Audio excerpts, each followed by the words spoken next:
The Tangent 8 podcast is aimed at a mature audience. It contains themes that are not appropriate for all listeners. It's important to note that we are not experts. We routinely have no idea what we're talking about and are just three idiots sitting around a table. Listener discretion is advised. Welcome to Tangent 8 podcast. I'm Seth, and as always with me are Swoosh and Jondoe. Hello! Hi. And I'm going to do that thing where I kick the episode off with something that's not part of the topic list, because I want to bitch about some stuff. Really? And actually, it's character. sort of... it's actually technically a continuation bitch. Because I have continued to play Assassin's Creed Shadows, and I have continued to run into more things that I want to complain about. And I know it's not the game's episode, but... Oh, because I don't have a lot else to play right now, because I'm basically waiting for Pragmata. That, you're fair. Actually, I will say I did find something else that I'll be playing until Pragmata comes out. It's sort of out of left field. Death Stranding 2 drops at midnight. So I'm playing that. Yeah. I still haven't played the first one. Whereas, I'll get to it one day. It's in my list. It's one of those games, yeah. Sorry, I was anyway, going to save this for the games episode next week, but I will mention it right now because I think it's fucking amazing. I actually picked up a game called Starship Troopers Ultimate Bug War, which is a boomer shooter style game set in the Starship Troopers? Yes, Starship Troopers. Yeah.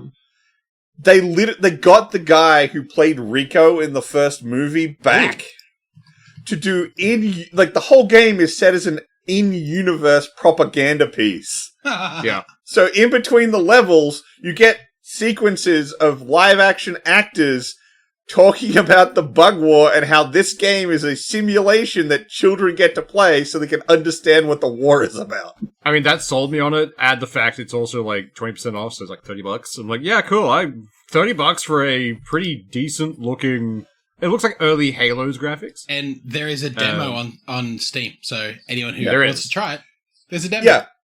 So you fire out the first level, and it's Rico and another character who's the character you play as in the game, basically going, the Starship Troopers Ultimate Bug War game that you're playing, player, is a simulation of this character's life story. Say hello. And they do all of it in universe. It's fucking hilarious. I love it. It's so cheesy and fun. And given that it's got old school boomer shooter crunchiness to it, they get to put so many bugs on screen. It's great. That is awesome. Yeah, no. Yeah, it's, I'm getting that one, we're downloading it after we're done. I'm literally downloading the demo now. Yeah. I don't trust my internet to download it right now. But, I added to the cart when you showed it to me the other day. I'm like, yes, this is the thing. I mean, they immediately sold me when they're like, we got the guy who played Rico back. We got Rico. To do more stuff. Yeah. Rico's rough next. This is so cool. Yes.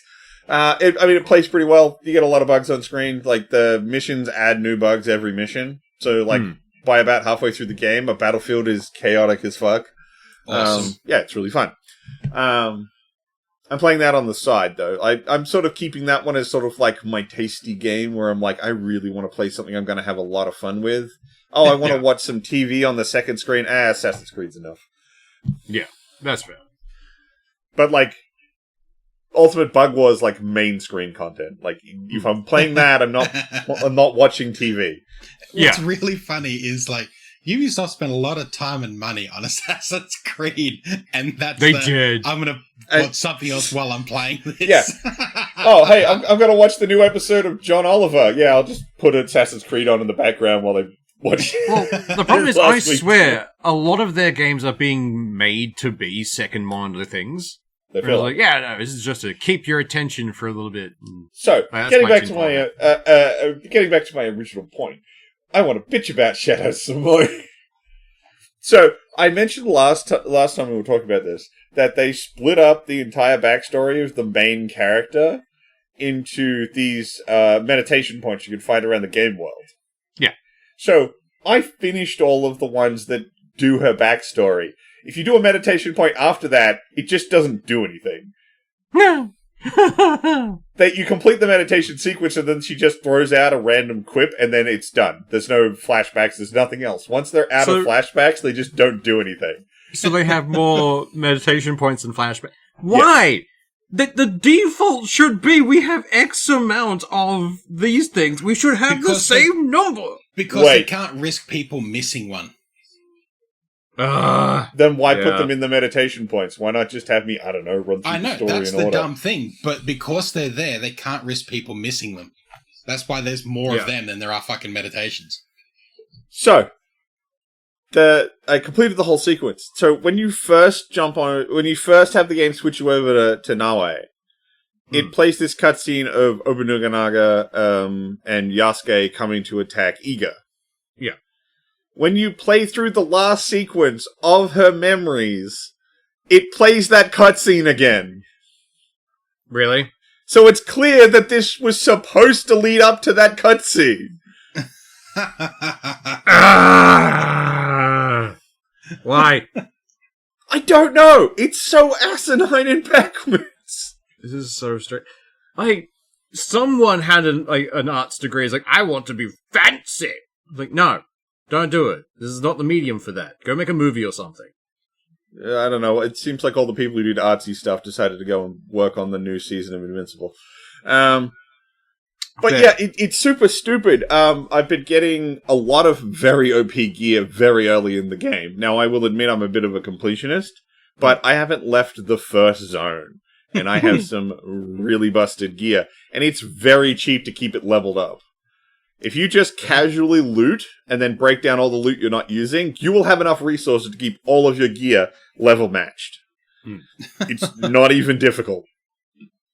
So, why would I care about more loot? All I'm doing is grinding it up to keep the gear I already have leveled. It's not helping me to get all this fucking loot. So, it also annoys me, when you play a game like that, there's obviously a weapon type or a style that is vastly more effective than others. And, there's almost no point in having other fucking types of weapons in some of those games. Usually a game like that, a sword and shield is usually more effective than a lot of other fucking things. You may as well just grind up any big fucking hammer or massive fucking sword that you find, because it's just unwieldy in what you're trying to do. It's just no fucking point. I don't know why. It just annoys me. Look, I can see it when there's some more risk to reward, but there's no risk here. Yeah. The optimal way to play the game is to counter. It's been that way since Assassin's Creed 2. Yeah. They've added some more stuff in, they have this some of the enemies can throw out this kick. They have 3 types of attacks you can attack with: a silver attack, which you can just counter; a blue attack, which you have to counter a combo, so you have to block a bunch of times; and red ones, which are unblockable. Yeah. They have this really quick kick they can throw out that's a red unblockable. Ah. But, when they do it with a weapon, the whole weapon glows red, so it's really easy for you to see the red attack coming. Yeah. When they throw out the kick, it's just their foot. So it's really easy to not see it, and then just eat a shitload of damage. That smells to me like someone in QA was just doing too well. It's like, fuck it, we're gonna throw this in so you can't just power through shit. One of the story-required combat sequences that I did, they have a character that you have to fight, except they don't follow any of the other rules of the game. At least that I've been given at that point. If I attack him, he just blocks everything infinitely. You can't break his block. Ugh. Despite the fact that there's supposed to be attacks that do, or at least I couldn't. He does a blue attack combo. Everything else in the game, if you block all of the blue attacks, they become vulnerable for an attack. Except him, who at the end of his blue attack just throws out a red attack. Oh. So you can't block that. You have to dodge it. You can't complete the chain and therefore make him... That's a dick move. Yeah. You can get him to be vulnerable if you do the dodge at the right time, but it's not the way the game's been teaching you how this is supposed to work. It's supposed to be blue attack, block all blue attacks, and then you get a chance to attack. And then this one combat's no, the thing we've been teaching you doesn't work that way. That's just really fucking bad design. And this is jarring. This is a mandatory fight. This is not an optional boss or thing that you can fight in the overworld. This is a mandatory story progression combat. That's too jarring of a change to throw into a middle of a boss fight with no pre-text to it. Yeah. Like, you haven't been Like- finding other characters that do this. This is the, Yeah. at least, again, for me, and I'm pretty completionist about zones, I didn't run into a single other character that could do this. This was the first time, and it was massively a problem because all my muscle memory for the game was just like, block, block, block, block. Oh, fuck, I ate the red attack again. Yeah. Like, It's- I understand the idea of a shake-up thing every so often, but you throw that in early with a less, powerful thing, like a random mini-boss or an elite somewhere that can do it. Yeah. Look, Or if they you just at had least him... have that earlier on, like you have a fucking guide. Yeah. So these things can happen at only specific points. Or have one boss have that type of attack, or every boss have some form of that attack. Like, at least try some fucking training in there. Yeah, no, other boss fights, don't do that. Yeah. This is the only one that I've run into so far that functions that way, and yeah, it was really irritating to do. I died a bunch of times just because the built-up muscle memory was wrong for this fight. Yeah, from a design perspective, I can see what they're going for. It's like, oh, this would be a shake-up. It's like, yeah, but you have already Pavloved these players into doing certain Like, things, if you've already guys. trained someone to do something, like, for them to do anything else feels like it's going against the fucking game. That's just very poor fucking design.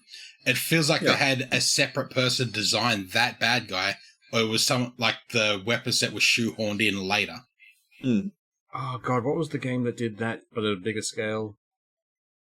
Where they farmed out all the boss fights to a different company and they fucked them and basically got soft-locked unless you took the shocking power. I don't know off the top of my head. Was I'm it sure I Detroit played Become it. Human? I don't know. I didn't play that one. Fair enough.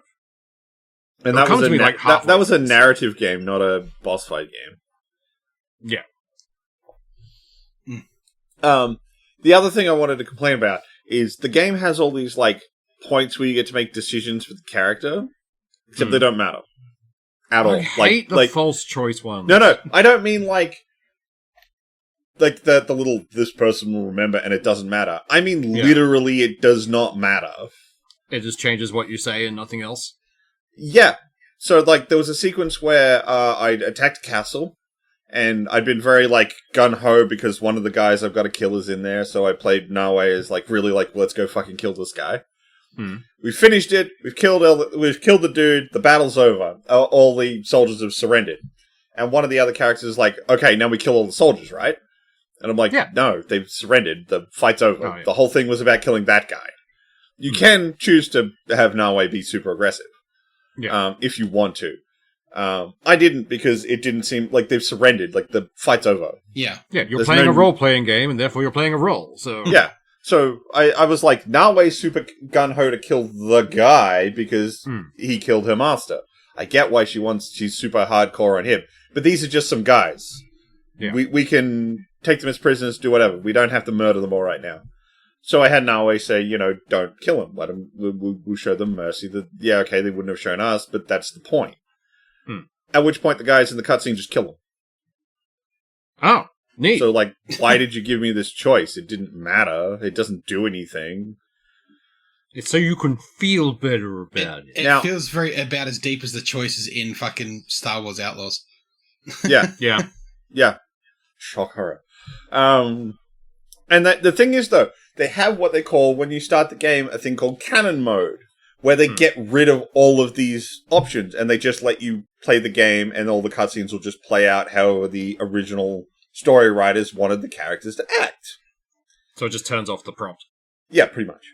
And it will just auto-select the story option that they wanted. God.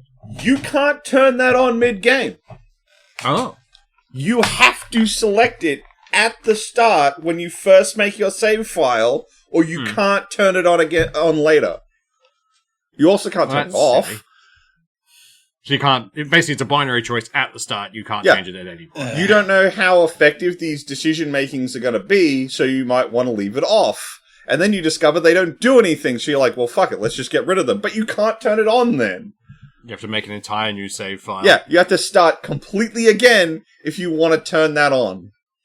I can almost hear how this came into being of an executive going, how do we increase replayability? It's so like, I would honestly just turn it on right now if I could, but I'm hours in and I can't be asked doing all of that work again. Yeah. Yeah. Especially for a game I'm going to drop in, 3 weeks? The countdown is real. Pragmata release date coming for you. Yep. It's just slowly fading into existence behind you at all times. Like, yeah, Pretty much. But my point simply being, it's just like, these decisions mean nothing. So why? Why not just have the game just be in canon mode the whole time? Yeah. Because or do then what people fucking, will get shitty. Valhalla did, where it didn't matter which one. It was like canon, they were both there, like both male and female character that you could play were there. Or the story played out regardless. Yeah, but so the Shadow works that way, where it doesn't it just gives you non-useful options to give you texture. Yeah. But the texture is only ever what they plan to have happen anyway. So how are you going to feel about this later? Like, that's it. Like, yeah, but I would feel better if the character had more concrete attitudes. did the character at least react to the fact they killed them? Going, no, dude, I said don't do that. Yeah, by mostly just standing there like a gormless idiot. Oh, yeah, fair. Because they can't have the character react too aggressively, because that would mean animating two cutscenes. That is true. Laziness wins out again. Oh, there's piles of it all through the game. One of the things, one of the things that's absolutely butchering Shadows is the fact that Ghost of Tsushima exists. Yeah. Pretty much. One of the things that happens in Ghost of Tsushima, when you attack people, you cut everybody up. Before he puts the sword away, he always flicks the blood off. Yeah. Yeah. You can actively do it and get the big draw through the crook of the elbow thing to clear the blood off. All the dramatic shit. They don't do that in Shadow. They just put the bloody blade back in the scabbard. Really? But that's one of the reasons I loved Ghost of Tsushima so much. It's like that little loving parts. It's like, yeah, this is what they did. This is what he's going to do every time. It's like, yes. But instead, they were gratuitous assassination animations. How about that instead? Oh yeah, that's what people came for, apparently. I mean, they're absolutely gratuitous for a character that's supposed to be a shinobi. Yeah. Yasuke doing it, I kind of get. Because you've got a big character that's all about combat, it's an aggression thing, shock and awe, blah, blah, blah, blah. Million justifications for why Yasuke should have big, dramatic kill animations. Yeah. But things where, she slashes people, stabs a sword through their leg, punches them in the face, pulls the sword out, slashes their throat, it's like, what are you doing? She should just stab people and move on. Yeah. Yeah, because, to me, that just sounds like a lot of extra work and showing off for something that an assassin should just be able to, stab. No one saw me do this. I'm gonna keep going. Well, I mean, I just remember, the thing is, they nailed this in the first fucking game. Yeah. Altair has a stealth kill where he just walks up behind people, stabs them in the kidneys, and walks away. Yeah. It was the entire point of the fucking blade wrist thingy. The secret blade. Because it's just palm up to them, stabs through with mechanical force, go back down. And they don't have that sort of stuff anymore. It's just why? Why are you making these assassins these hyper-aggressive murder fiends? Unless it's a ninja that's not your main character, then they efficiently kill people. Yes. Because anytime they have other ninjas around you, they just one-tap people and move on. Maybe she's just a not really your character. shit ninja. You're playing the Naruto ninja, the bright orange dressed ones. Yes, they ride the short bus to the Shinobi Temple. Yes. It's just there's so many little things that just continue to crop up and be why? Why would you design this game this way? Why would you do these things? They don't make the game better. They actively make it worse. The answer is Ubisoft. Yeah. It's Ubisoft. I was going to say the answer is money. Well, partially, but Both. It's Ubisoft just don't seem to give a fuck about actual good design or people enjoying their games. They're only out for the fucking money. They're doing the Spider-Man thing. They're making another game just so they can keep the rights to it active. Yeah. I mean, it is theirs, so... Yeah. But, I'm not gonna lie, Assassin's Creed going away for a while, that's what made Origin stand out so much when they did that game. Because they took a couple of years off and were okay, we're gonna make a new thing, we're gonna try and reinvigorate the formula. Okay, cool, we've got a new formula. Now just start pumping out formulaic games again. Yeah. We've made new Coke. Just batch produce that. Delete the old recipe. We've made a new game. It's easier to monetize. I mean, Yeah. I'll admit they at least okay. So like since Origins, they haven't had the Assassin Blade be an insta kill. You have to either upgrade it or get skills to like keep its lethality up. Yeah. In Shadows, it's possible for the Assassin's Blade to be an instant kill if you dig through the accessibility menus. Really? Yeah. Buried in the accessibility menus, there's an option to turn on assassinations always kill. That should be on by default. That's- If you want a harder thing, you can go dig through his accessory. That's- Do it that way. If the assassination isn't a kill, then it's not a fucking assassination. It's assault. Yeah. Fuck. I mean, you're not wrong. It's Assaulter's Creed.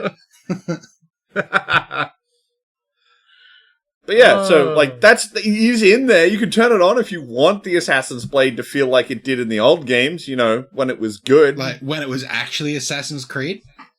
Yeah. In the Whereas long ago. now, if you can't, like, as your blade goes up, it does more damage, which accounts for X number of pips.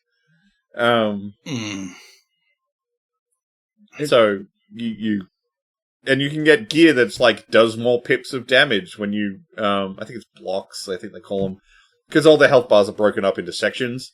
Yeah. And the blade can only do so many sections. And you can get gear that's like does more sections. How the fuck does me having a hood on do more assassination damage? It's the extra edge. That's a development team that has completely forgotten what kind of game they're making. Yes. Well, I'm pretty Yes. sure, like, is there anyone left from the old days? I don't know, and I Like, don't think so, because... At this I point, don't if there know, was, but it they'd be wouldn't leaving. surprise me if no. Yeah. Given the way they'd like to, destroy Like, fucking studios. when you think about, like, right. I can't remember which one it was, but I think it was 2, where they had the crossbow across their back, and then they went back through and they changed it because that wasn't historically accurate, so they had it hanging from their hip. And so that's how they wanted to do it. And now it's this fucking bullshit. Well, I mean, the game run after that, didn't they have, like, a tiny pistol in their gauntlet or something? I don't know if that was Syndicate or Unity that had a pistol. Yeah.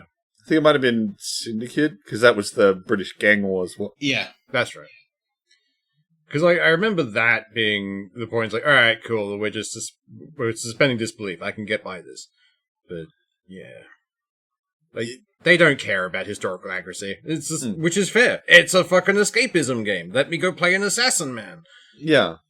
Oh, and things like, you can't turn on auto-follow unless you turn on pathfinding, which puts a big white line on all the roads. Ugh. Gross. Yeah, it's just dumb mistakes and choices all over this fucking game. Yeah. It is entirely mediocre. Honestly, I expected it to be mediocre at best, so hooray, best case scenario! Same. But like I said, I think a lot of it's because they didn't even, like, it's like they didn't even realize that Ghost of Tsushima had already eaten their lunch. Yeah. Pretty It's much. like, you're too late to the party, and you did a less quality game. Well, it's like...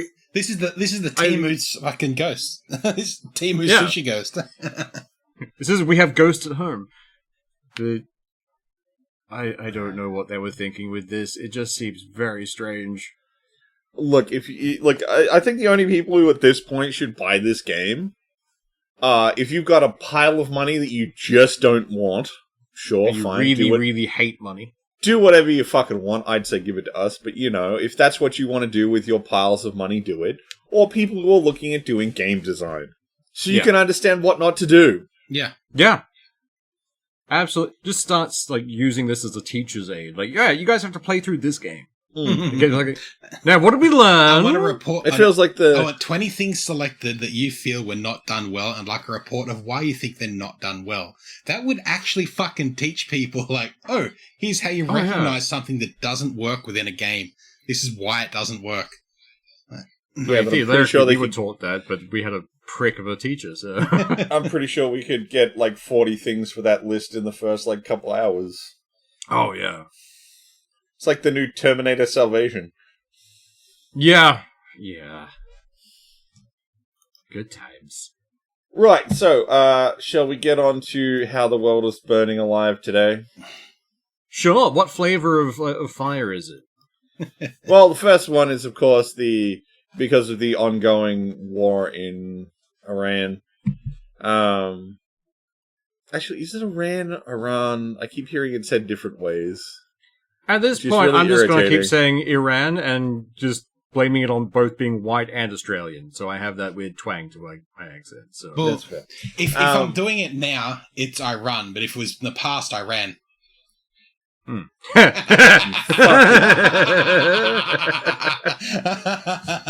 Look away. That took me a second. That was a sneaky one. I like it. Oh, solid.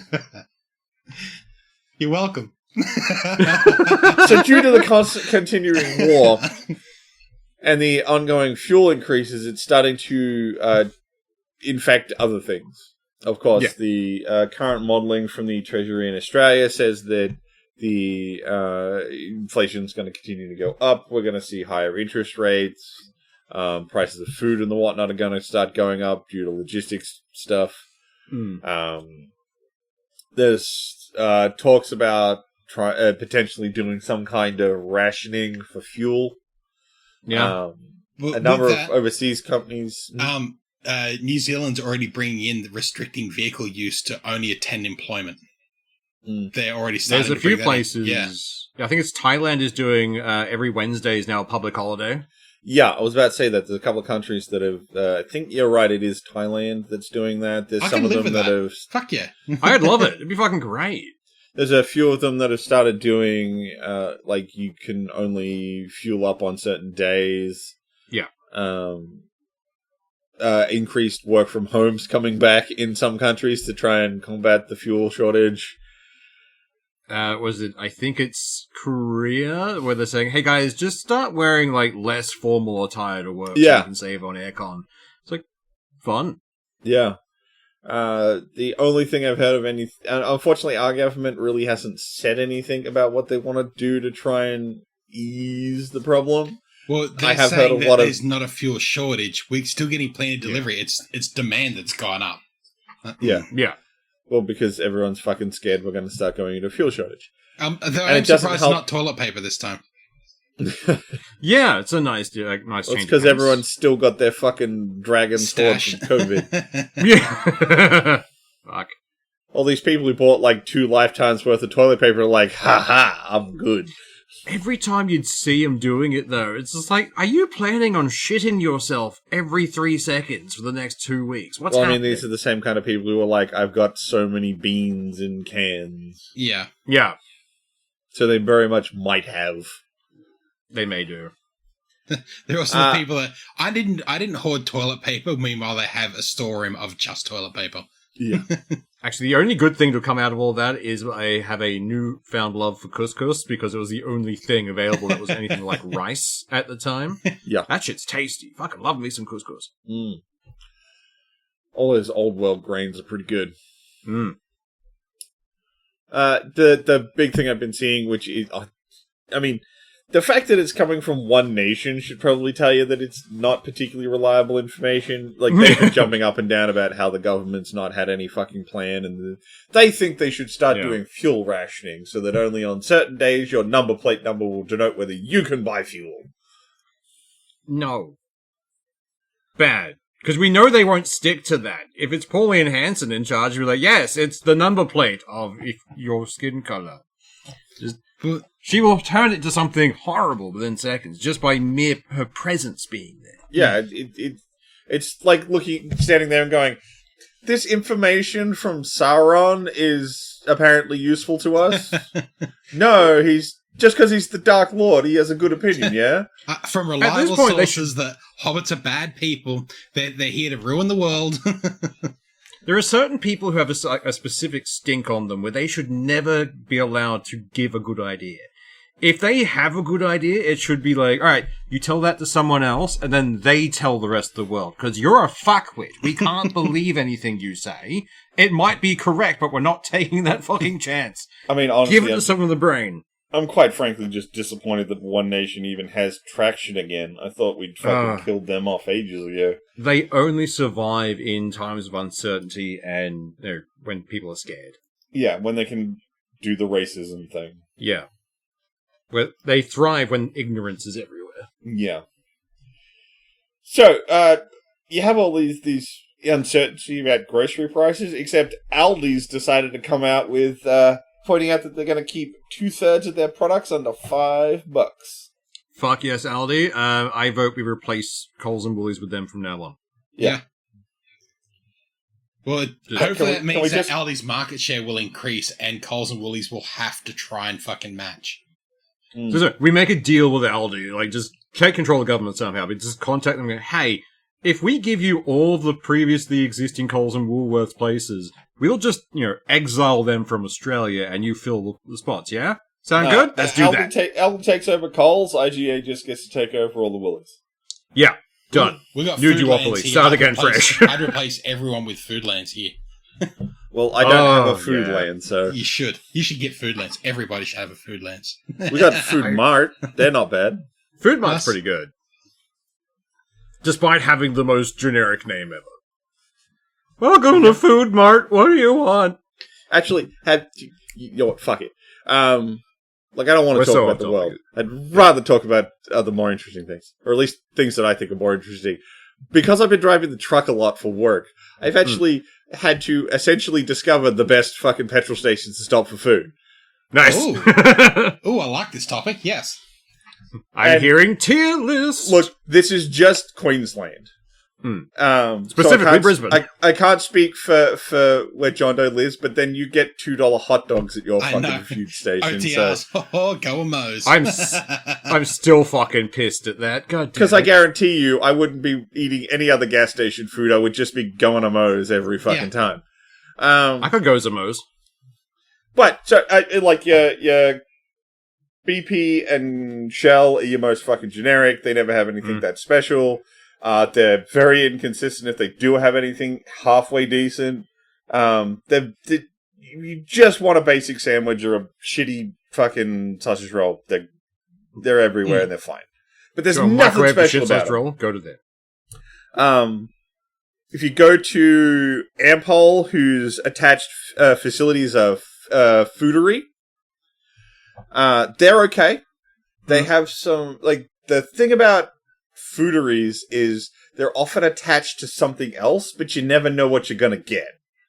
Yeah, because the one nearby the Royal Women's Hospital is attached to a Hungry Jack's or something. The nearest one I know there's two near the RBH, and the nearest one I know of is actually attached to a Boost Juice. Oh!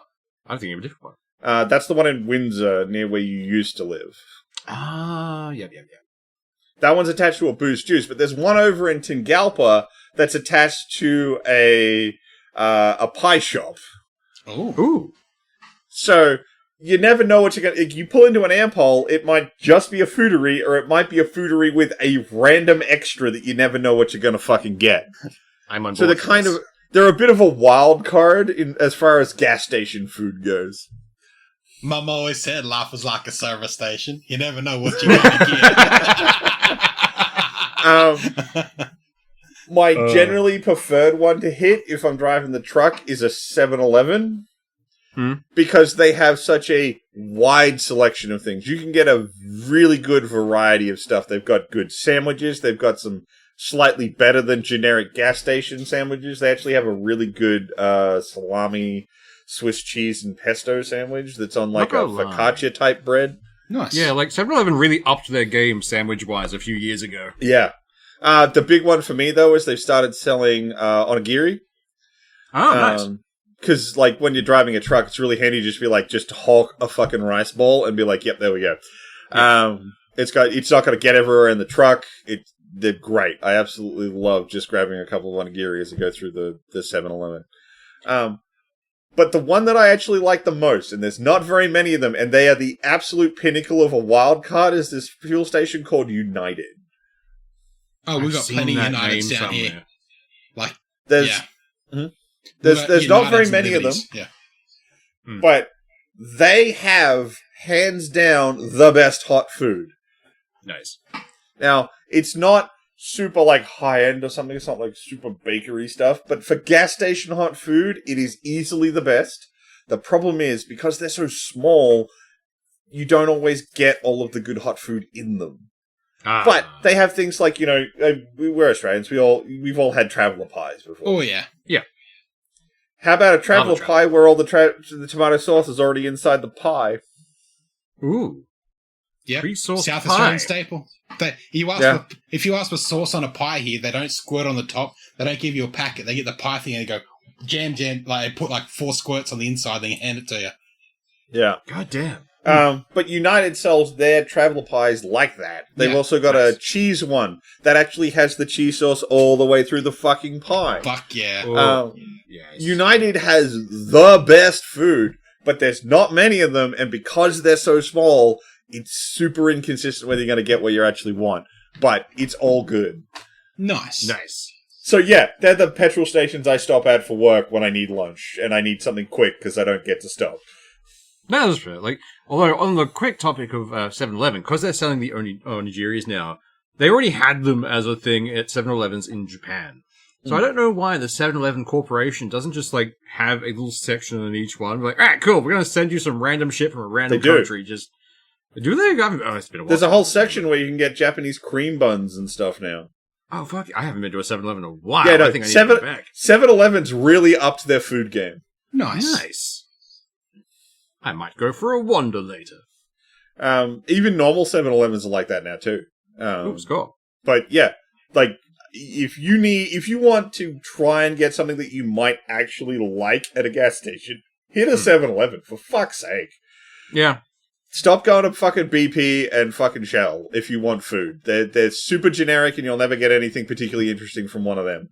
But Do you a want an extremely 7-Eleven, dry muffin? Off you go to Shell. Like, just desert in a fucking muffin shape.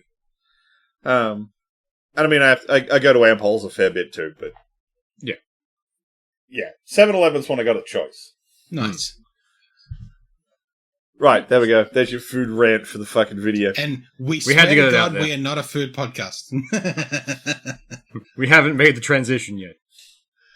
Look, man, I firmly believe we could fill a couple episodes with food, just pure food stuff, but I don't think we could make a whole show out of it. No. We'd burn out pretty quick. Maybe just a regular segment.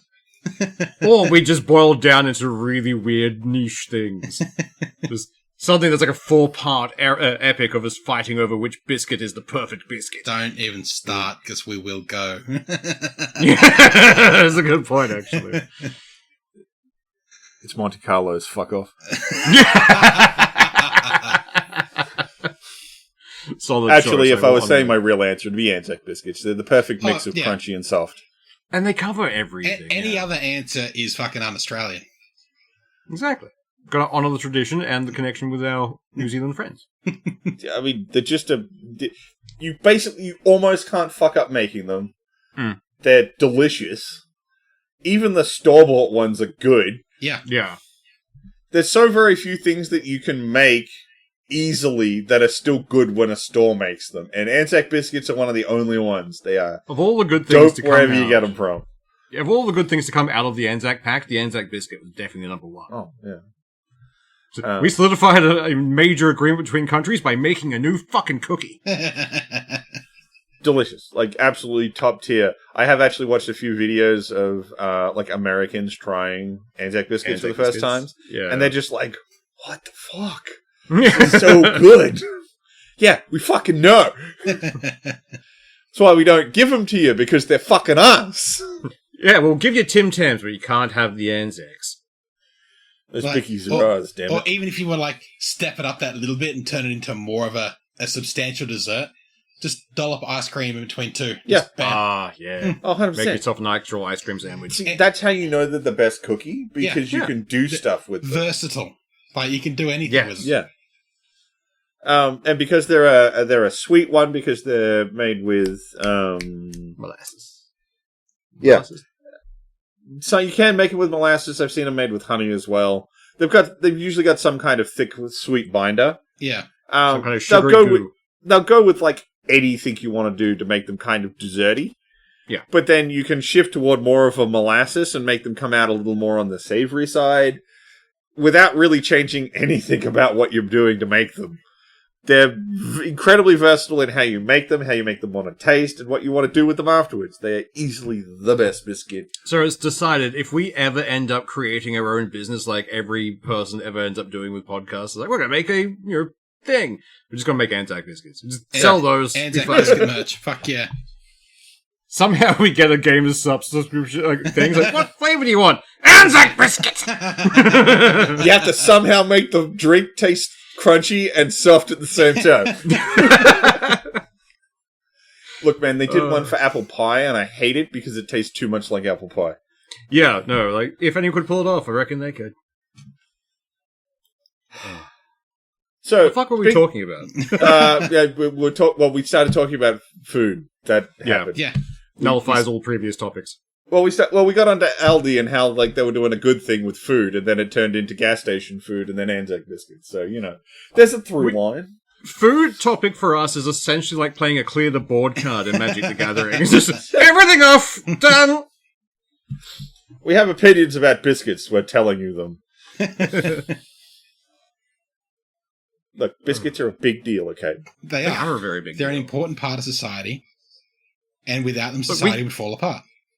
We come from the British. We know the use of a good biscuit and a nice cup of tea. It's tradition. I mean, come on. We came up with the Tim Tam Slam, for fuck's sake. Fuck yes, the Tim Tam Slam. Right, so getting back onto the depressing topic list, Fine. maybe don't update your NVIDIA drivers. Yeah, I'm ignoring that little flashing icon in my computer. Yeah, that's a good idea. Because NVIDIA put out their newest lot of drivers, and they're vault-locking cards, which is causing a 16 to 20% performance drop. Yeah. Sorry. That's the wrong way to put it. It's more like their overhead is now lower. So it's not actually causing a dip in overall performance, you just can't go as high as you used to. If you were never reaching the full potential, it probably won't affect you. But if you were... Yeah, no, it's fucking stupid. This is not the first fuck-up from them in, recent time. No, it isn't. It's just showing the high quality of vibe coding. Oh, yeah.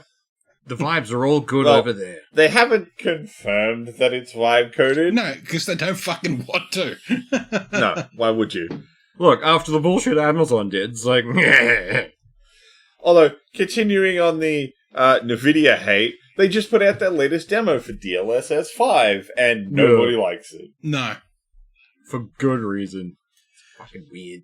So, they did this whole thing where they just got a bunch of shots from games and applied their new filtering stuff to them, and look, some things do look a little better. I'm not going to pretend that it's a complete wash.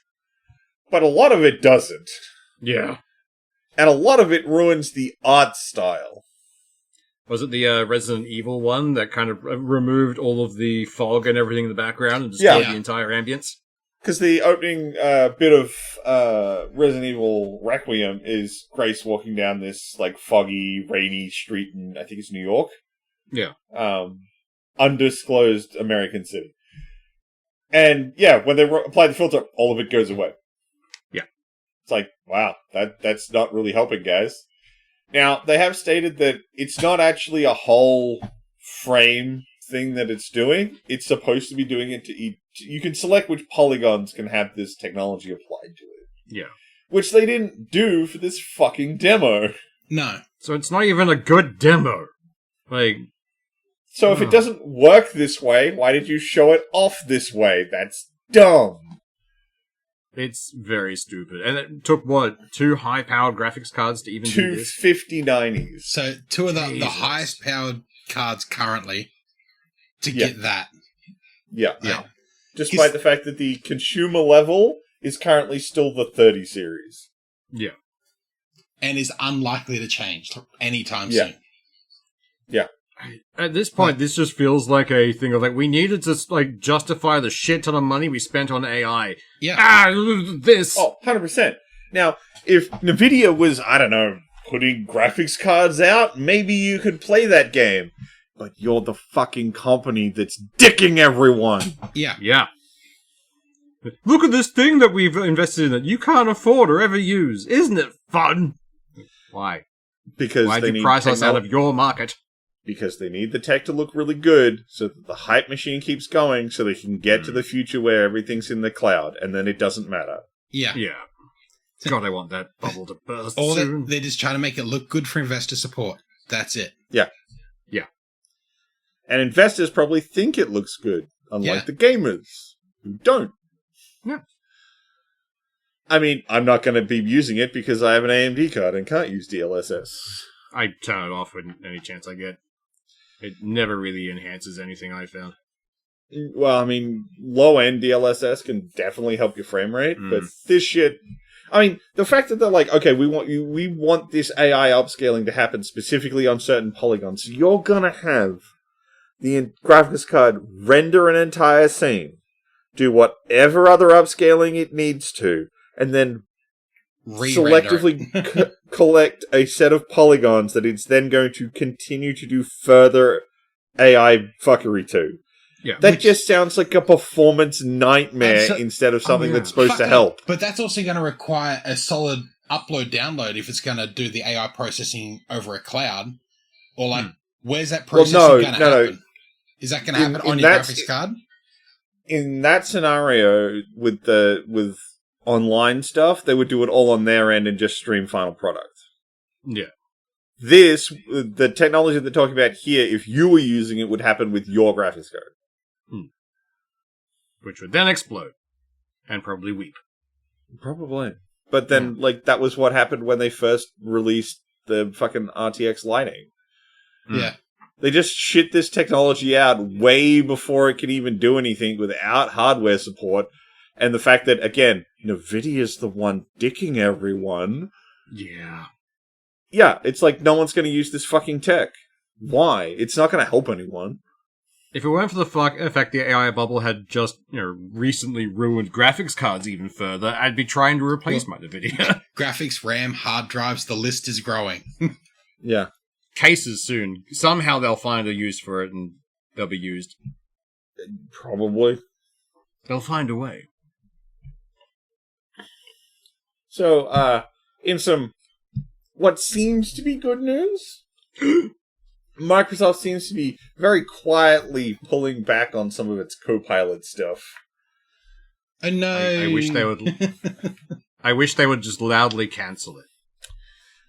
That would make it look like they made a mistake. Yeah, and they've spent too much Can't money on the AI for that. Well, they're not getting rid of the AI stuff. So, what was previously happening, this was announced back in 2024 and was supposed to roll out that same year, was Copilot being integrated into, essentially, the whole OS. Yeah. Now, Microsoft has now started putting little bits of AI into pieces of the OS under their new Windows AI API setup. So, things like your search functions and things can get a little bit of AI assist. But it was supposed to be all integrated into Copilot. The fact that Copilot has not shown up in all these areas and that they're starting to release other tools suggests that Microsoft is starting to pull back on Copilot. Maybe they're just looking for a rebrand, because just the word Copilot now has got a bit of a stink to Well, it. considering it was Cortana, and then, Yeah. it's been... Oh, actually, originally, it was Clippy, and we've had a few iterations. Look, given the way Microsoft functions, I would not be surprised if at the very heart of their AI is just Clippy. Just... like something from Warhammer 40k. He's being used to run a single doorway somewhere. Like, please kill me! No, I had a point that's gone fucking out the window now. The train of thought is gone. Yep, nope, left without me. Does that. It's fine. It crashed. No survivors. How about we talk about some potentially positive science news? Yay! I like science. Let's do that. Wait, So, positive science could be a bad thing. Depends on True. what's positive. 100%. But it apparently scientists have created the first artificial neuron that's capable of communicating with the human brain. Now, Nice. I'd like to preface this article title a little bit.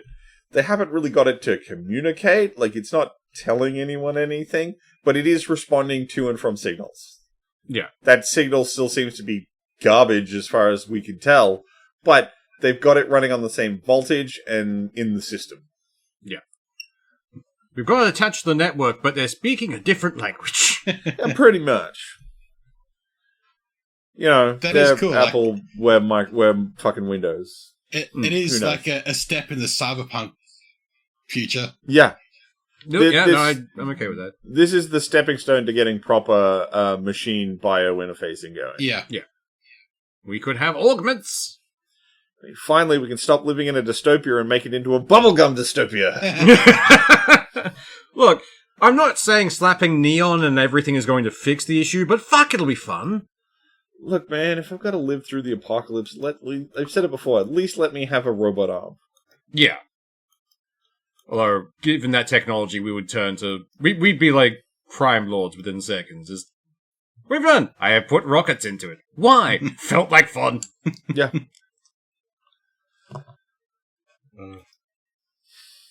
One day. Actually, some good gaming news. Ooh. Unknown Worlds and its lawsuit with Crafton. It's not yes. going well for Crafton. No. A not at all. nose! So the judge on their case has ruled that what Crafton did was illegal, and they now have to reinstate the CEO of Unknown Worlds, who they fired. Mm-hmm. He now gets to run the entire Steam campaign on without Crafton's involvement. Yes, they are restricted from doing anything with it. And the big one, I think, so this whole thing kicked off because if Unknown Worlds was able to sell enough copies of Subnautica 2, they would get a $250 million payout from Crafton. I get everyone's pretty damn sure Crafton never thought they'd do it. And so we're like, we're never going to have to pay that out. And then, oh shit, they're going to do it. And then they did all these shenanigans. The big one, the judge has also stated that time window has now been extended to September. Yeah. So, if you want to stick it to a shitty company, maybe go buy some Nautica 2. I mean, it's on my list. Definitely. I'm getting it. Because if you go to Steam at the moment, there's no option to buy it, but it's on my wish list. Mm-hmm. Well, I mean, like I said, really Crafton decided to dick around the release timing so they couldn't actually do that. Yeah. It was big thing. I'm just really glad that they can go for this bonus properly. And honestly, this is kind of fucked over, the other guys a lot, Crafton, which I'm glad for. Because this has given so much press to Subnautica 2 Oh, yeah. that people who just want to fuck over a company going, fuck it, I'll buy it. Why not? 100%. People hate buy games all the time. Buy this one and just make one shitty company feel like shit. After this, it's pretty much just a spite bonus. Like, people are going to do this just to spite them. But the fucking after this, that working relationship is dead. Like, they can't work together again after this. I don't think Crafton be able to work with anyone else at this point because they've already shown their colours of we're going to fuck you over. If their name is Mud. But did Crafton buy the company that's making? Yeah, they purchased Unworld Worlds. The part of the deal of the purchase was the $250 million payout. Yeah, so at the end of this, there's no way in fuck they're going to be able to work together. So what the hell is going to happen to the team? I imagine they might just try and sell them off or something. Probably walk away with $250 million and make a new studio. I mean, yeah. I would. Yeah. Fair point. It's just seed money for a new thing. At the very least, just I make hope the they inverse. keep the fucking rights to the IP. I doubt Crafton will ever let that go at this point. Oh, look, I hate to say it, but if I was Crafton at this point, I probably would hold on to it just to spite them. Yeah. We're losing. I feel like being petty. Fuck you. You don't ever get the Subnautica 2 license back. Yeah. I can see people doing that. Yeah. It sucks, but it's what I would expect to happen. But yeah.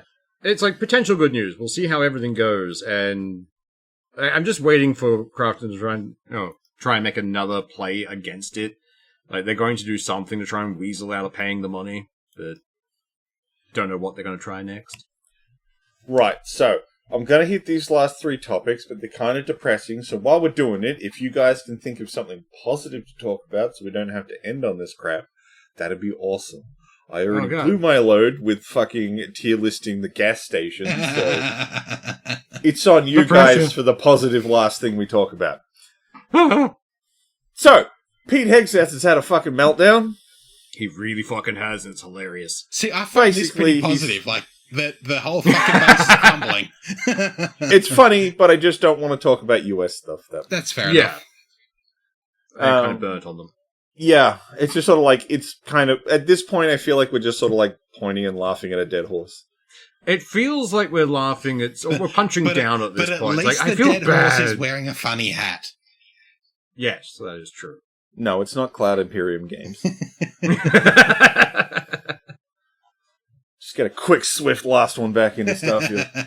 Not Starfield, Star Citizen. Yeah. But look, they deserve it. They're probably asking for it at this point. At least it's some kind of engagement.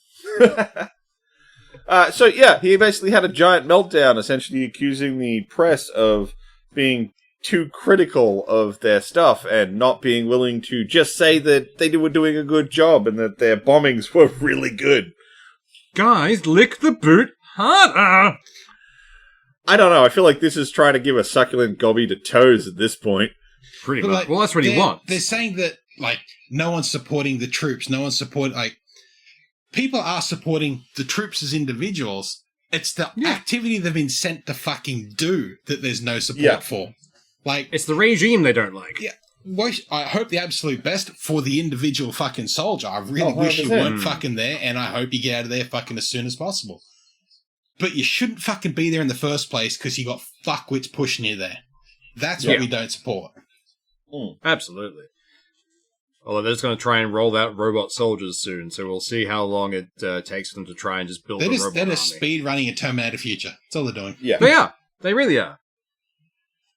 And of course, off at the back of this whole thing, Trump decided to just do a general shitting on the entire world again. So did he post that tweet again?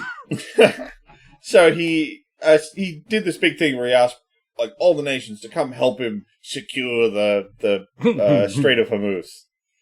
And Australia grew a backbone! Yeah! Which everyone basically went, go fuck yourself. Yeah. If there was any more of a toddler tantrum, it was like, oh, no, I was just testing. No, I knew you wouldn't come. I didn't need you anyway. It's like, holy fuck. Like, there are 2-year-olds with more fucking knowing what the fuck situational awareness. Because that's what happened. He posted on his fucking Truth Social page, essentially a giant rant, basically going, yeah, it was a test to see who would actually back the United States. We don't need fucking NATO. We never did. And Australia, Japan, and South Korea could go fuck themselves too. I am putting words in his mouth. But that is what he's saying. He's just basically going... paraphrasing is pretty good. You all are pieces of shit, and we didn't need you. We never needed you. Australia number one. Yeah. Not Australia, America. No, I agree with you. Australia number one. Yeah, I know, but he wouldn't say that. No. Although he did call someone else the president the other day, so maybe he would. Yeah. Was it Netanyahu? No, it was Gavin Newsom. But, he basically just crashed out on social media, basically just going, yeah, we didn't fucking need you. It was just a test. Fuck you for not showing up and helping. It's giving incel. It's one of those things where it's like, oh, I never wanted to actually go out with you. You're ugly. You're a bitch. Right? It's like the second they turn, it's like that's what it feels like to me. Well, yeah, because he's been going on all this time about how, like, it's been such a success and we're doing so well, and then all it took was one time where it's like, hey, can you do this? You pieces of shit, we never needed you. I didn't really mean that. It was just a test. Yeah. Yeah, I was just testing. No person who has pulled the I was just testing you has ever been a good person. No. Because it's a dick move. Yeah. Regardless. Yeah. Particularly when you say it after something like you ask someone to do something, they say no, and then you crash out over being like, it was a test. Yeah. Clearly fucking wasn't. You wanted help. I mean, my tinfoil hat theory on the whole thing is he wanted people to come to the Strait of Hormuz so they got shot. Yeah, to draw them into it. Yeah, so that more countries would have skin in the game. Yeah. Like, that's my tinfoil hat on that one. Yeah, no, like, that makes sense. The tinfoil hat fits. Yeah. It's like the Cinderella shoe. Like, everyone's just been like, he's been doing this whole war and trying to get other people to join, and they're just saying no.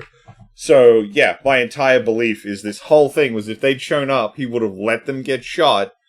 Yeah. And so that it was like, your troops have died, now you have to help us. Yeah, or like get everyone in there and then he'd launch something to fucking kick the hornet's nest. So, oh no, it's happening and you're here, so Yeah.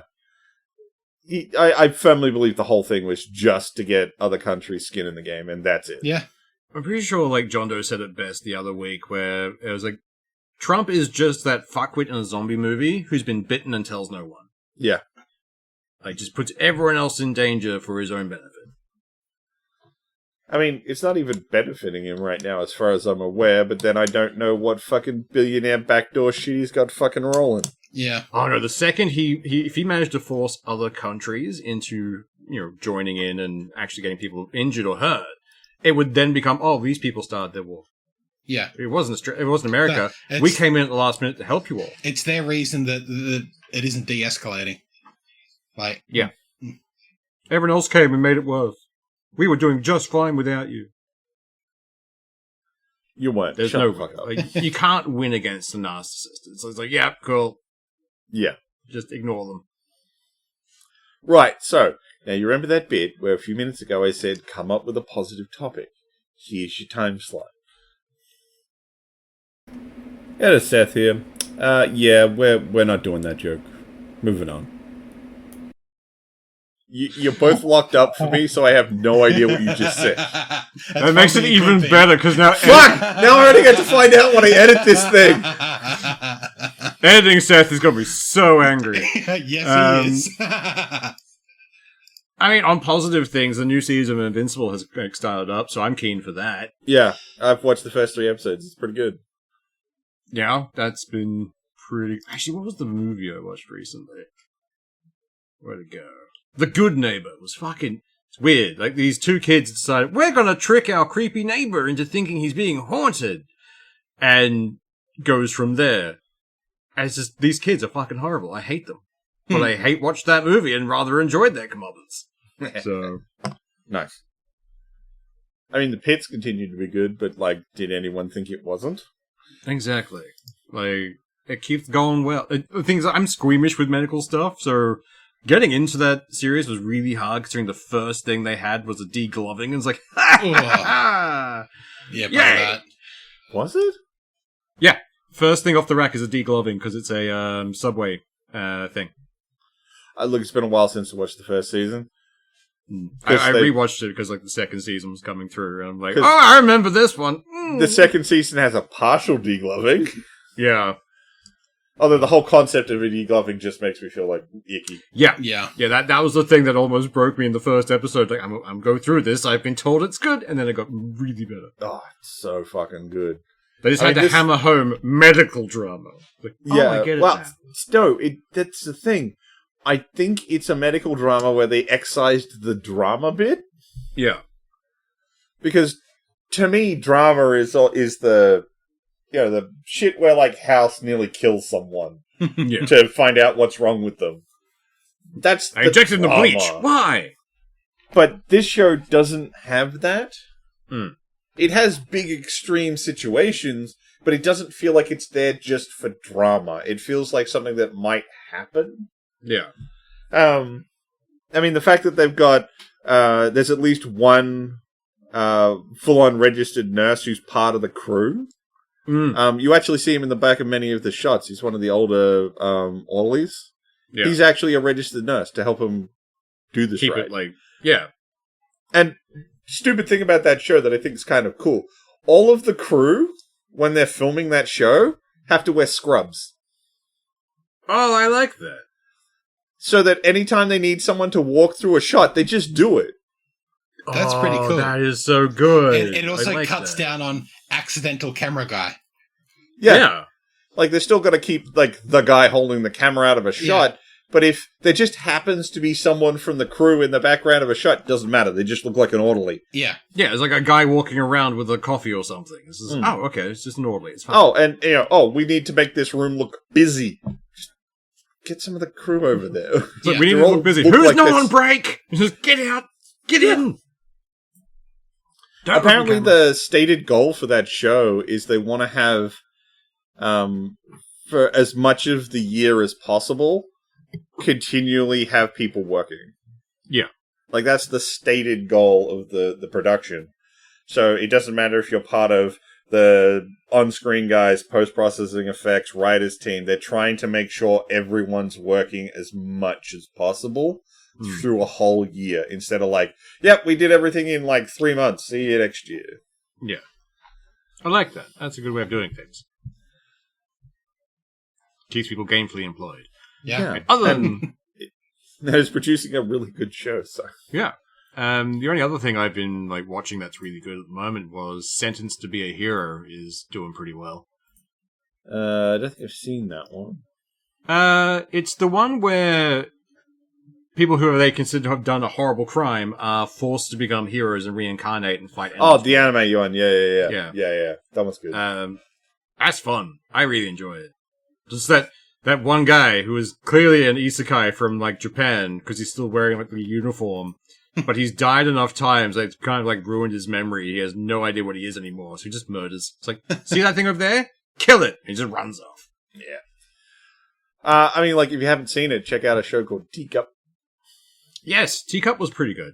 I enjoyed that one. Essentially, a bunch of people get isolated on a farm because if they go too far out, they just get turned inside out. Yeah. Like I, weird ultrasonic sound wave things. In a very different... I've been listening to a book series, Downtown Druid. So he's a druid for an urban jungle. Ooh, I'm into that. And That sounds fun. It is like it starts off being thrown in a pit instead of a jail, and that's what you got to survive, and that's where he finds becoming a druid. So he's a druid for all the creepy crawlies, the rats, the bugs, and he has to survive an urban jungle. It's good.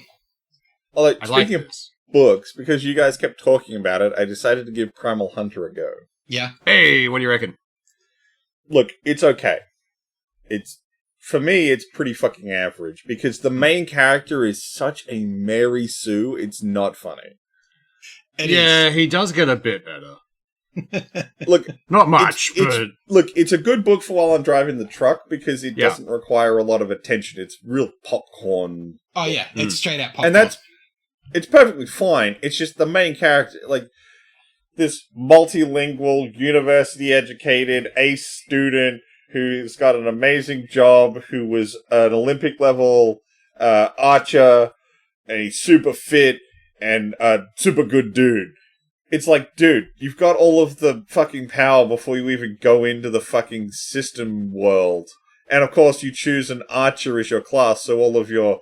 Oh, and he became an Olympic-level archer without a trainer. He did it all himself.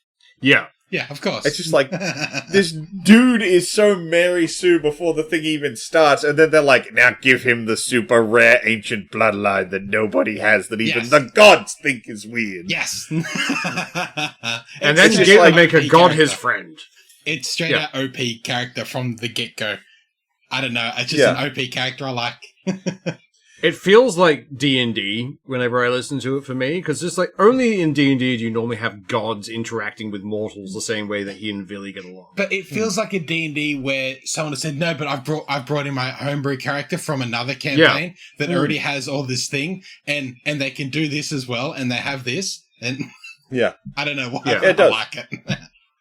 Look, like I said, for while I'm driving the truck, it's great. Don't get me wrong. But it's just like, I feel like this should be a better book than what it is. Like, the concept setup's really good, and then you're just like, now let's focus on the character that's the least affected by it.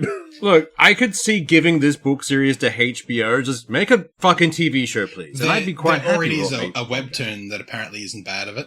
Well, Oh, some nice. seasons are really good and others are trash. But Okay. Yeah.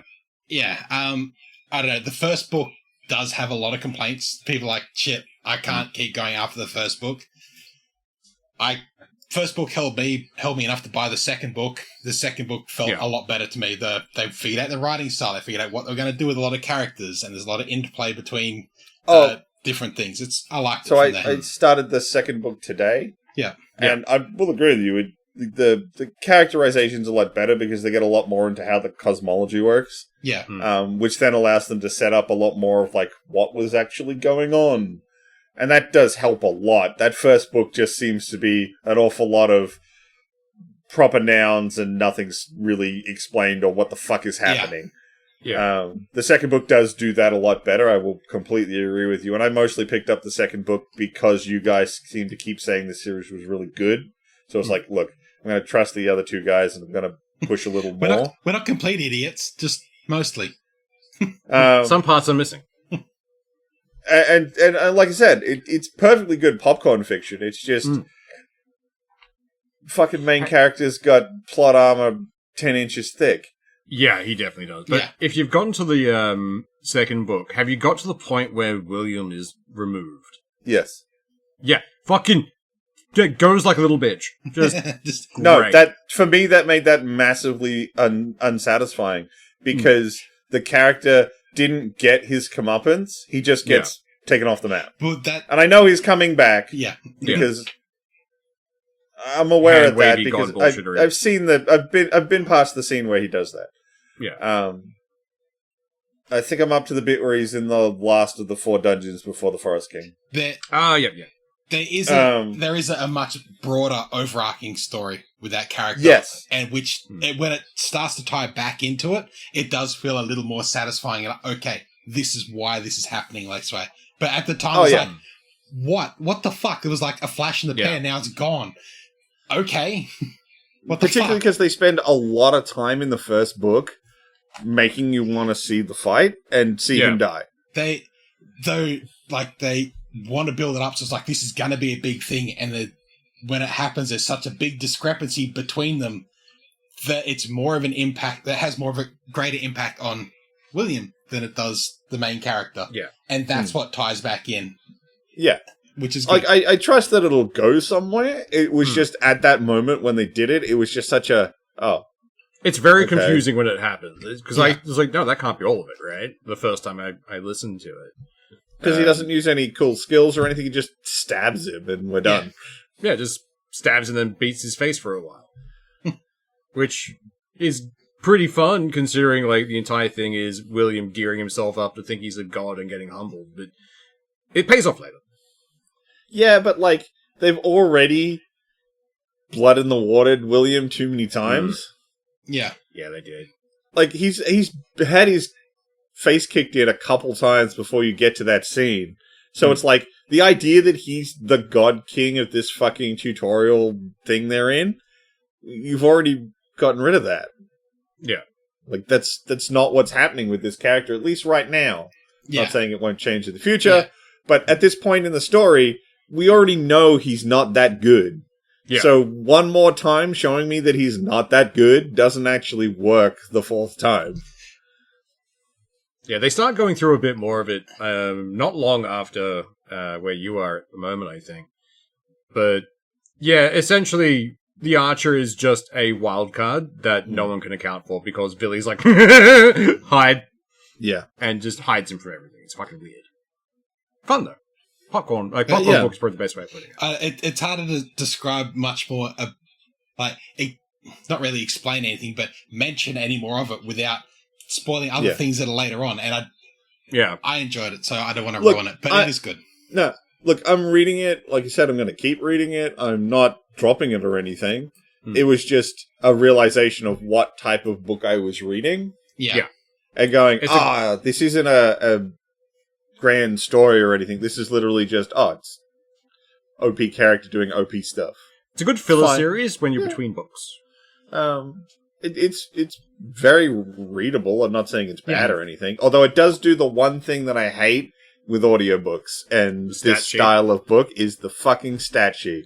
And because his stat sheet is half a fucking mile long by the second book, it's like, this is going to get really obnoxious. They at least start abbreviating the level ups to a point where it's like ellipses, and then it says like the one it ends on. It's like, okay, thank fuck for that. Yeah.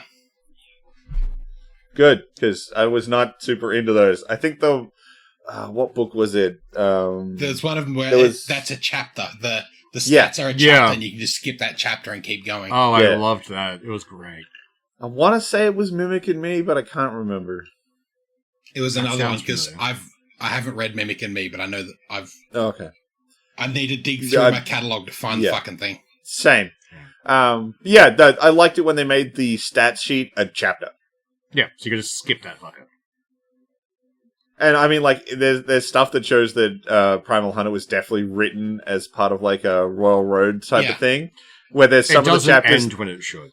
No, it's the fact that there are chapters that are like chapter part 1. Yeah. It's like this was a weekly upload chapter, not a whole chapter.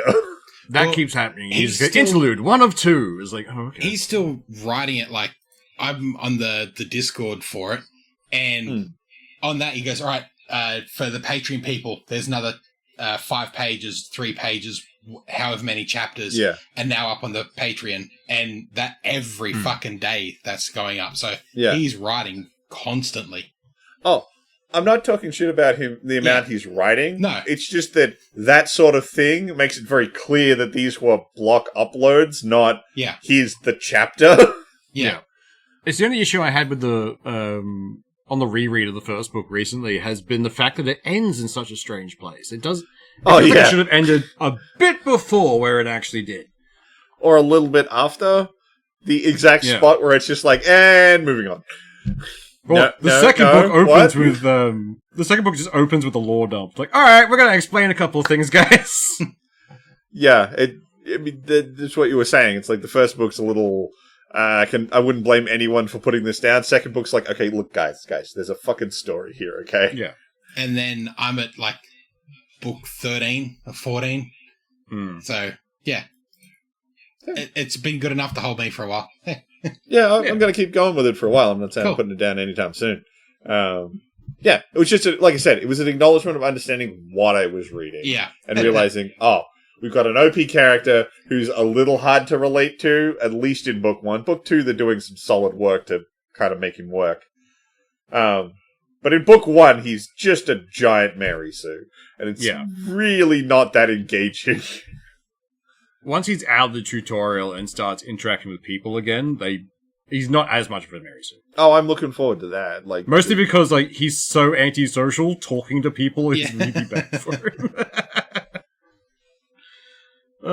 Anyway. We are well past an hour now. Good work on the positive takeaway, guys. Yeah, we vamped good. You wait till you hit the joke later on.